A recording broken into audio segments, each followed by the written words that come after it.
you for believing in us. Without you, we wouldn't be here today.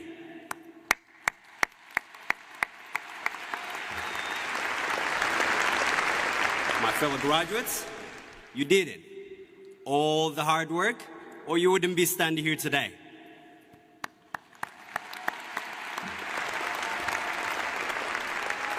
As I look at you today, I see happy faces. For some of us, we are delighted because we are the first person in our families to ever graduate from college. I was born in a small village in East Africa, Oromia. I came to this country when I was 16 years old. My mother never went to school, and my father, who has been working as a dishwasher to prepare me for this day, has only a fourth grade level of education. I learned how to read, write, and speak in English language after I came to America.